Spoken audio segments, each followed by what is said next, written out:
안녕하십니까. 이것이 신앙 고백이다 시리즈 7권 중 첫 번째 책 벨지카 신앙 고백서 26항 세 번째 시간입니다. 26항의 주제가 그리스도의 중재, 다른 말로 하면 중보자.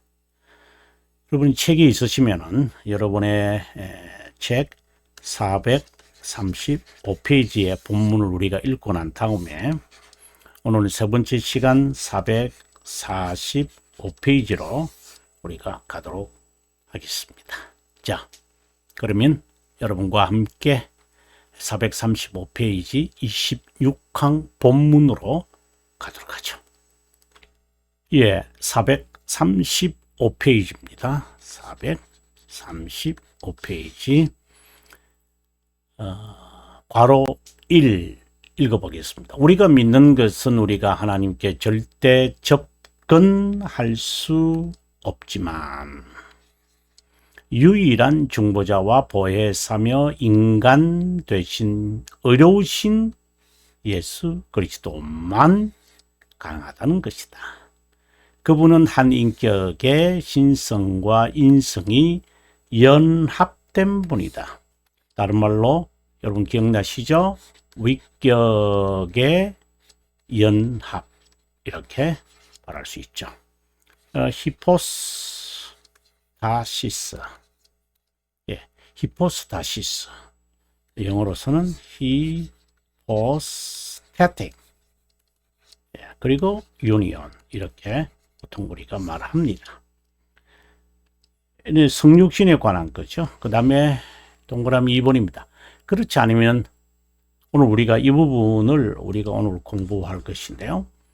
그렇지 않으면 우리에게 접근 제한되었을 신적 위험성의 유일한 중보자와 보혜사만 우리 인간이 접근하게, 참 접근이라는 말이 매우 자주 쓰이는 것을 볼 수 있습니다. 접근 이렇게 하니까 우리가 좀 있으면 살피겠습니다만은 이게 righteous, 우리가 in presence of God, 하나님 앞에서 어렵다 여겨지는 것, 이것에 대해서 우리가 고려해 봐야만 합니다. 자, 괄호 2까지 한번 읽어보도록 하죠. 이 중보자는 아버지께서 자신과 우리 사이에 지정한 분으로 자신의 위엄을 가지고 절대로 우리에게 공포를 주지 않으시고 우리 망상에 따라 우리에게 다른 자, 앞에서는 일본에서는 접근이라고 하는 단어를 봤다면 2번에서는 다른 자라고 하는, 앞으로 계속해서 이제 나오는 이 다른 자를 찾을 필요가 없다. 그리고 우리가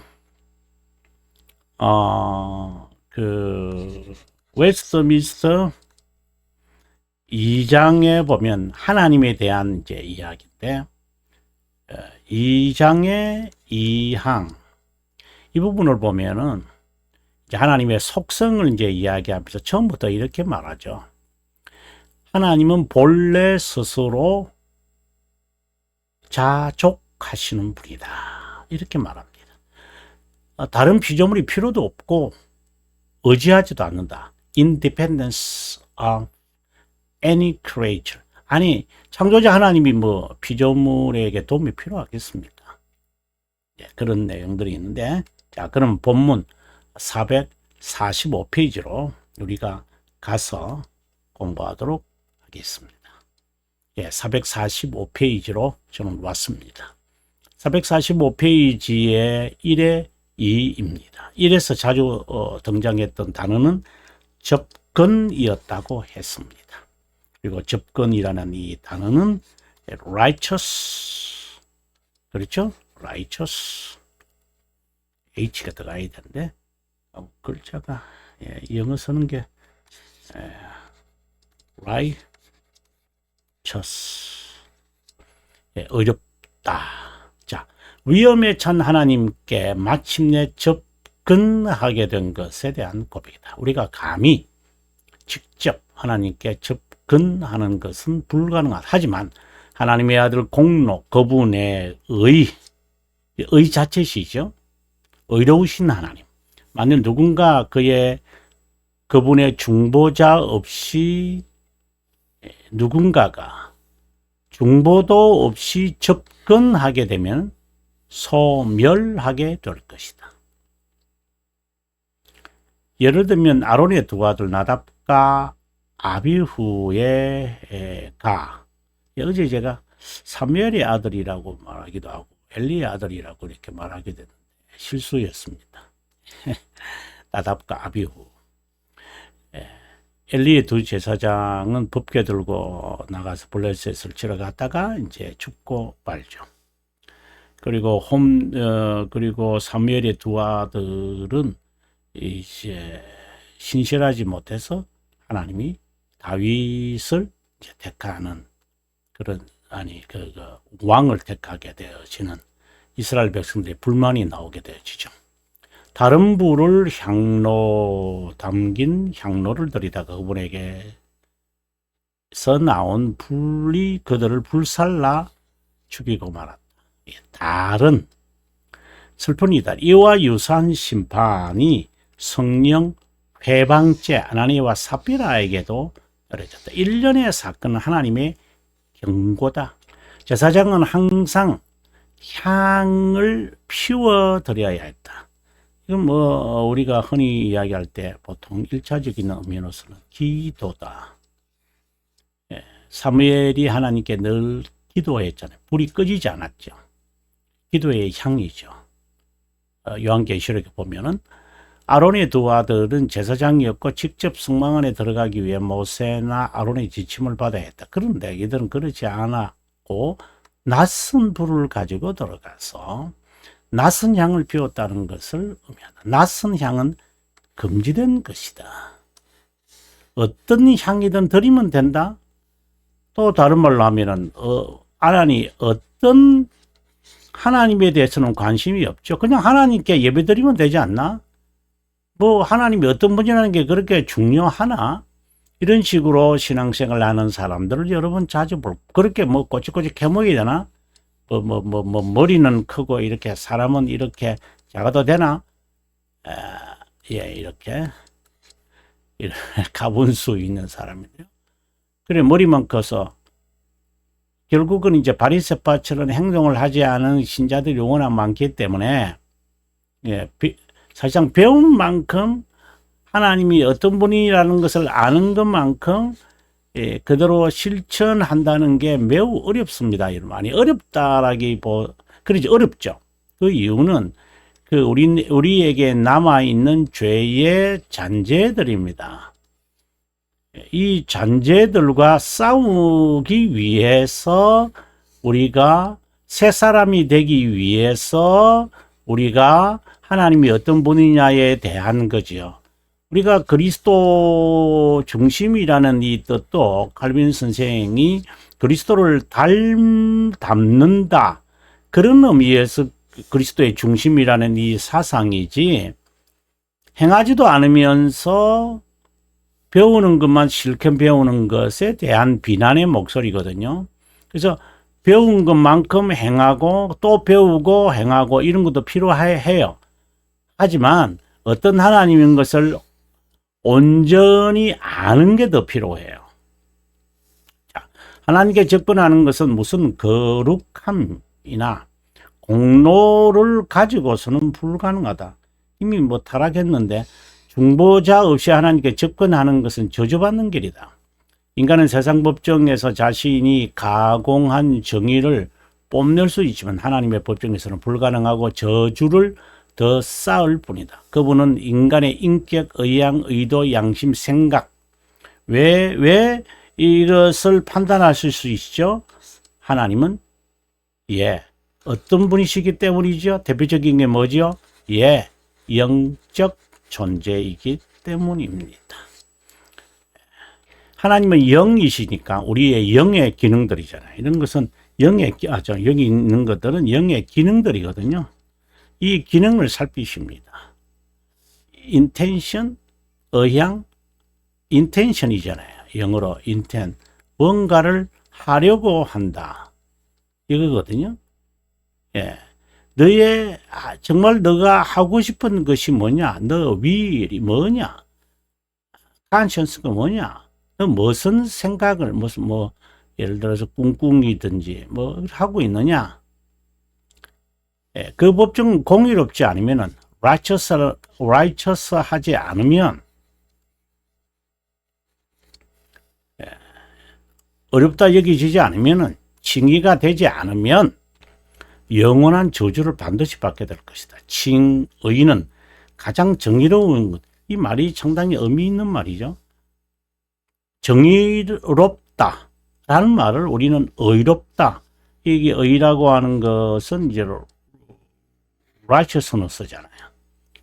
의롭다고 여긴다는 말을 정의롭다는 단어로 간다는 이 의미를 여러분에게 제가 많이 설명했죠.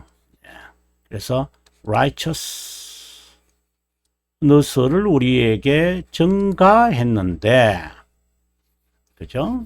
증가했는데, 왜 이것을 우리는 justification이라고 하느냐?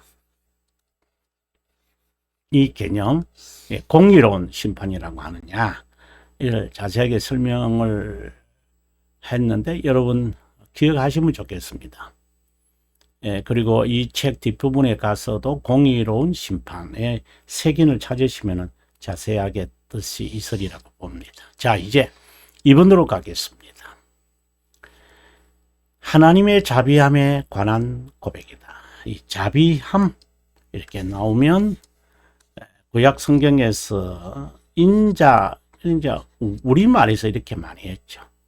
인자함, 다른 말로는 love 이런 말로 할 수 있는데요. 그러나 이보다도 더 중요한 것은 영원성을 지니고 있는 것이다. 단순히 참 자비롭다. 이런 그냥 개념을 가지면 안 돼요. 물론 그 개념이 없는 것은 아니에요. 하지만 하나님의 자비함이라는 것은 영원에 있었던 이렇게 하면 안 되죠. 과거 시제 쓰면 안 되죠. 영원에 있는 사랑. 하나님이 우리를 사랑하사. 요한복음 3장 16절에 바로 그 자비함, 영원한 사랑 이렇게 말하면 되겠죠. 하나님은 죄인이 접근할 수 없는 위엄에 있는 분이다. 위엄은 언어로 표현할 수 없을 정도로 엄청나게 높은 분에게 감히 엄두를 낼 수 없는 위치에 있는 것을 의미한다. 그래서 왕과 왕비에게 하이네스라고 하지만 황후와 황제에게는 폐하, majesty라고 한다. 폐하라고 하는 것은 그 계단이 벌써 다르잖아요. 전하라고 말할 때의 계단은 한 5개인가 이 정도밖에 안 되고, 폐하라고 할 때는 이렇게 굉장히 쳐다봐야 되지. 위로 크게 쳐다봐야 돼요. 그리고 계단도 적어도 10몇 개가 돼야 벌써 다른 개념이죠. 실제로 위엄을 하나님께 적용하여 예배드리면서 그분의 주권과 권위를 칭송하게 할 때 사용한다. 피조물로부터 당연히 칭송, exalt 받으셔야 하는 이유는 그분이 위대한 왕이시기 때문이다. 또 다른 말로는 그분은 하나님이시기 때문이다. 이런 위엄성을 지닌 하나님께서 중보자로서 우리를 절대 윽박지르지 않는다. 공포를 주시는 분은 아니다. 그렇다고 해서 무시한다거나 그런 개념은 아니죠.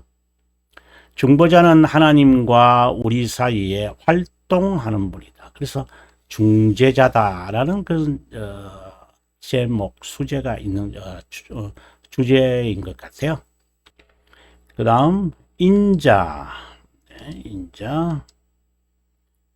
인자하고 자비로운 분이다. 근데 인자가 있고 자비롭다 이런 개념이 아니고, 예, 앞서도 말씀드렸다시피 이것은 구약적 의미의 우리의 말에 비고, 자애롭다라는 것은 이제 신약 성경의 의미라고 볼 수 있어요.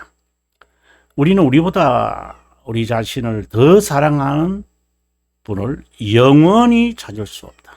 그분은 다른 정보자를 찾게끔 우리에게 공포를 주지 않는다. 위협하지 않는다 이 말이죠. 중보자가 어떻게 낮아지심을 성취하셨는지 고백하는 거다. 덜 깎는 자 앞에 있는 양처럼 떠는, 마치 철장에 닫혀 있는 아주 나쁜 사람들, 개고기 먹기 위해서, 지 보신을 위해서 강아지를 잡아먹으려고 그 철장에 집어넣고 있는 그런 사람들, 나쁜 사람들인데, 근데 양처럼 털 깎는 자 앞에서 부들부들 떠는 그것. 중보자는 온유하고 겸손하다. 그분의 이 속성을 어떻게 하면 깨달을 수 있을까요? 중보자는 하나님이시면서 인간이라는 고백을 이렇게 한다. 그분과 우리 간에 화해할 수 있는 유일한 분이다. 왜일까요? 바로 이것 때문인 거죠. 하고 이제 3번으로 가는데요. 우리가 본문을 우리가 3번을 읽지 않았죠. 그래서 3번으로 우리가 가서 그리고 다시 돌아오도록 하겠습니다. 예, 우리가 2번까지 읽었는데요. 3번을 한번 읽어보겠습니다. 그 이유는 하늘이나 땅에서 예수 그리스도보다 우리를 더 사랑하는 피조물이 없기 때문이다. 또 그분은 하나님의, 이것은 인성에 관한 이야기를 하는 것 같고요. 그분은 하나님의 형상이었지만 스스로 높이지 않으시고 우리를 위해 하나님의 형상과 종의 형상을 취하셨고 만사에서 자신의 형제처럼 된 분이다. 자, 그러면 우리가 본문으로 우리가 돌아와서 한번 공부하도록 하겠습니다. 자, 두 본성의 성경. 이래 보면은 하나님의 그 중보자의 신성. 우리가 여기서 조금 하나, 여러분에게 제가 하나 언급하고 싶은 것은 우리가 용어를 사용할 때요. 중보자. 이러면 항상 두 본성을 떠올려셔야 돼요. 그 다음에 그리스도. 이라면 뭘 떠오를까요? 두 신분이죠.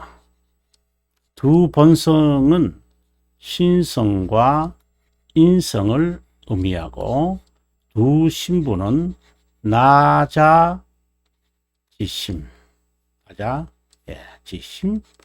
그리고 높아지심. 이것은 구속사역을 의미하죠. 그죠? 구속사역으로 되어진 것을 말하죠. 중보자는 그분의 신분이라기보다는 그분의 정체성을 말하는 거죠. 그렇죠? 그래서 그리스도는 기름 부음 받은 자로서 사역에 관한 이야기를 우리가 기억해야 돼요. 잠깐만. 다시 말해. 제가 순간적으로 착각을 했습니다. 자, 죄송합니다. 이것을, 이 부분을, 잘라서 이쪽으로 가져가고요. 이렇게 해도 돼요. 아니면 그렇게 할 필요가, 제가 다시 써볼게요. 여러분, 헷갈릴 수도 있으니까. 제가 순간적으로 다른 것을 생각했던 것 같습니다. 중보자는 두 본성이죠. 그다음에 또 하나는 두 신분이에요. 이 이야기를 해야 되는데, 그는 신성, 그리고 인성, 이거는요, 높아지심, 이것은요, 낮아지심. 자, 그리고 이제 그리스도라고 할 때는 세 가지가 등장하죠.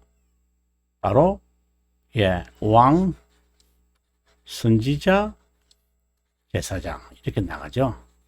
근데 이 중보자 그리스도는 구속자예요. 구속 사역을 하시는 거예요. 그래서 이 구속 사역을 실제로 이러한 신분으로 기름 부음 받은 자로서 이 사역을 하셨다. 그래서 이 왕, 선지자, 제사장을, 이것은 우리들에게 비춰지는 거죠. 그럴 때 이것을 항상 생각해야 돼요. 자, 그것을 먼저 말씀을 드리고요. 중보자의 신성에 관한 고백으로 그분은 우리를 너무나 사랑했다. 너무나 사랑했다. 여러분, 요한 1서 3장 1절을 보시면요. 어떠한 사랑을 우리에게 베푸사 하나님의 자녀가 되게 하셨으니, 이렇게 되어 있어요. 거기에서 이제 원어도 그렇습니다만 영어 성경에 특별히 보면은 He lavish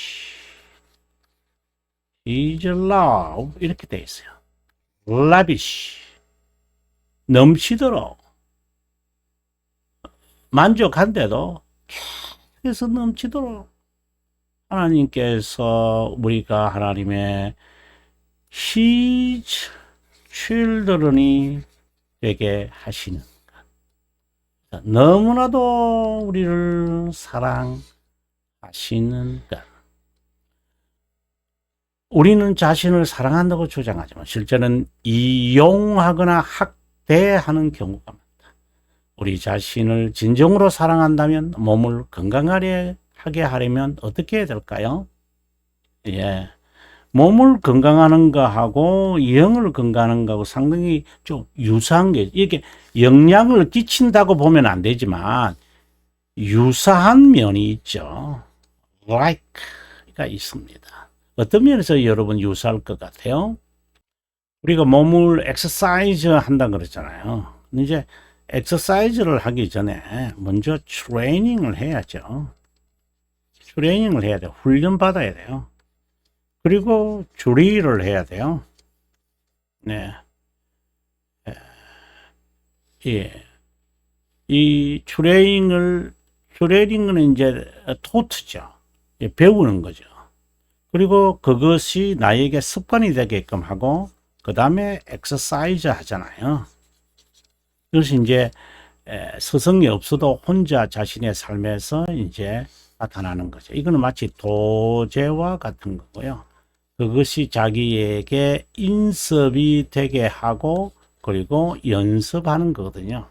그렇다면 영을 건강하게 하려면 어떻게 되느냐? 아시겠죠? 그렇죠? 자, 몸을 혹독하게 다루고 피곤하게 만들어 질병에 걸리게 하거나 정신에 압박을 줘서 만사의 실정을 갖게 만들어 눈을 뜰 기력조차 없도록 만들어 버린다. 우리 창조자이신 중보자는 그렇지 않다. 우리 자신을, 아니 우리가 우리를 사랑한다고 하면서도 그렇게 한다, 이 말을 씁니다. 우리의 창조자이신 중보자는 그렇지 않다. 우리 자신을 우리보다 더 아니 영원히 사랑하는 분이다. 정말 그 요한복음 13장 1절에도 보면, 요한복음 정말 끝까지 사랑하신다, 이 말은 영원히 사랑한다는 말이거든요. 우리가 받아야 할 저주와 처벌을 받으시 대신 그분은 창조자이기에 우리를 우리보다 더 잘 알고 사랑한다. 하나님보다 우리를 더 사랑하는 피조물은 없다. 이런 비교 자체가 무용지물이지만 우리를 너무나 사랑하는 것을 고백하기 위해 기술된 것이다. 중보자 그리스도는 자신의 생명을 속죄 제물로, 또 다른 말로는요, 화목 제물요, 또 다른 말로는 희생 제물로 이렇게 말할 수 있죠. sacrifice. 하나님은 온전한 사랑이기에 우리를 위해 자신의 생명을 바쳤다. 생명을 희생했기에 그분의 사랑이 증명되었다. 성경 어디에 있죠? 요한 1서 4장 9절 10절에 나타나죠. 사실상 요한 1서를 공부함에 있어서 이 사랑에 나타난 바 되었으니, 하나님의 그 나타나심, 아들의 나타나심, 이건 자신의 영광을 우리들에게 이렇게 나타내는 것, 이것이 사랑을 표현하는 것, 그것이 십자가에 못 박혀 자신을 단번에 드린다는 것. 자, 이러한 그것에 대하여 요한 1서에서 정말 말을 잘하고 있는데, 이 말을 잘못해서, 이 말을 잘한다는 말 자체가, 정말 우리들에게 설명을 하고 있고, 선포하고 있던데, 하나님의 이 사랑에 대해서, 그리고 나타나심, manifest라 그러죠. 저는 참 좋아하는 그 단어입니다. manifestation. 명사는 그렇고, 그분의 사랑으로, 희생적 사랑으로만 체험하면 안 된다. 이 세상에서는 도저히 상상할 수 없는 사랑, 감당할 수 없는 사랑. unsearchable 이렇게 말하죠. unspeakable, 이게 말로 할 수 없는, 이렇게 헤아릴 수 없는, 이는 이제 인간이 쓸 수 있는 참 좋은 단어들 같아요. 그분의 사랑이 희생으로 나타난 필수 조건이지, 이것을 여러분 분명히 아셔야 됩니다. 하나님의 사랑은 희생으로 나타났죠. 희생을 보니까 하나님이 우리를 사랑하시는구나, 이렇게 말하면 안 됩니다. 사랑이 그리스도를 죽게 했다, 이렇게 되어져야지, 그리스도가 죽었으니까 하나님이 우리를 사랑하는구나, 이렇게 충분 조건으로 보면 안 된다 하는 이 말입니다. 이것은 좀 더 중요하게 여러분에게 다룬다면은 스코트스라고 하는 이 사상입니다. 스코티즘은 어디에서 나오느냐 하면은 존 스코트스에게서 나옵니다. 그리고 이거와는 상대적인 그 사상이 있는데, 그는 토미즘이라고 그럽니다. 토미즘. 이것은 토마스 아퀴나스에게서 오는 사상입니다.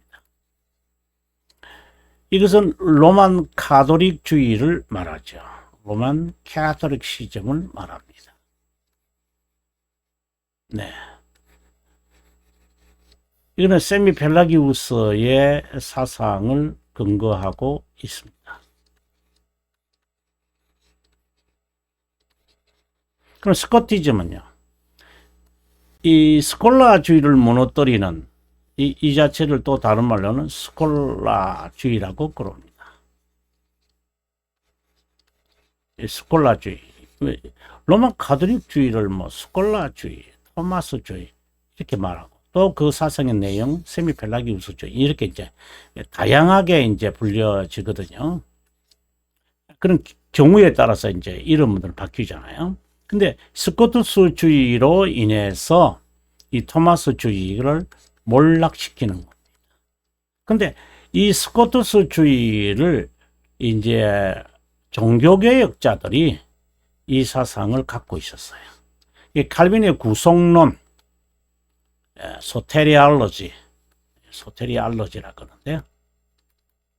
이것을 이해하려면 여러분 이 스코트주의 방금 뭐라고 그랬죠? 하나님이 사랑, 이 희생 이렇게 되어 있거든요.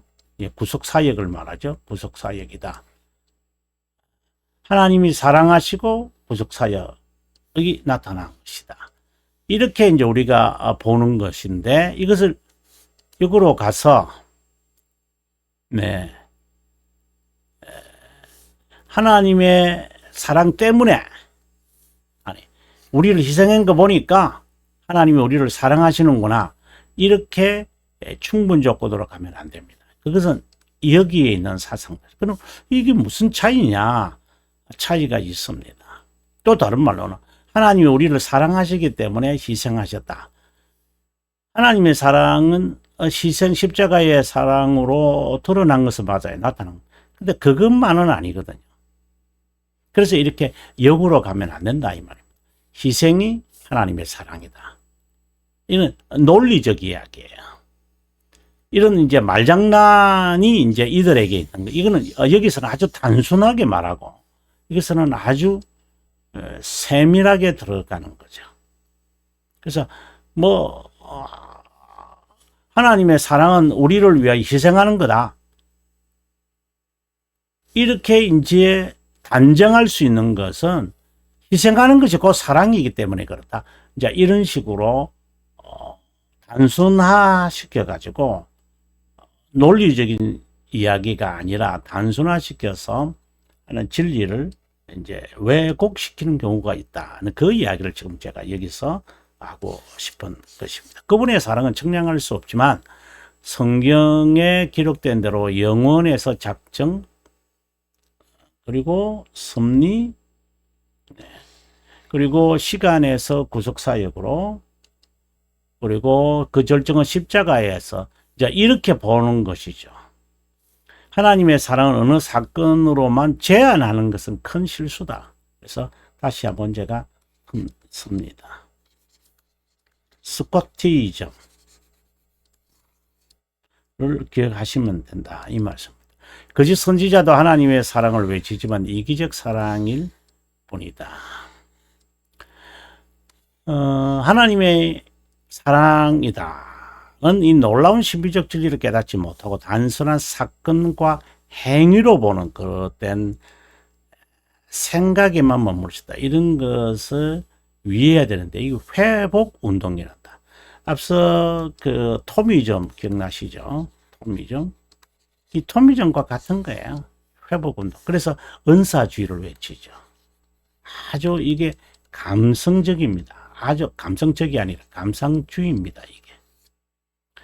바로 캠벌주의라는 말로 2차 대각성 운동 때 있었습니다. 이들은 가시적 교회를 주장하면서 그리스도의 제자 훈련, 신사도 훈련, 훈련의 운동 이런 것들이 다 어떠한 사건이 사랑이다 이렇게 충분 조건으로 가려는 로만 가톨릭 시점인 것을 우리들에게 말하고 있습니다. 이들은 이제 또 발전하면은 몰몬, 밀러, 안식교, 그리고 은사 회복주의, 회복주의라고 하는 말, 여러분 restoration을 여러분 정말 이것을 우리가 위해야 된다고 저는 봅니다.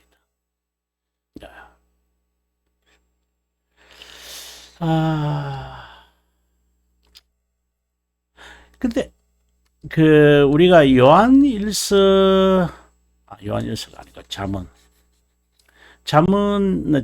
22장 28절에 보면은 옛지계석을 옮기지 말라 이렇게 되어 있거든요. 이는 전통을 말하죠. 신앙의 전통이 있어요. 그 유다서 1장 4절에 보면은 단번에 전해준 도가 있어요. the way. 우리들에게 주어진 given once for all. 이렇게 전해준 것이 있어요. 이것은 지켜야 돼요.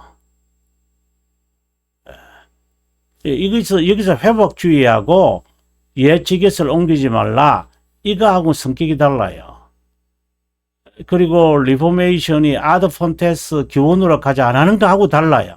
여기서 말하는 것은 감성적인 것에만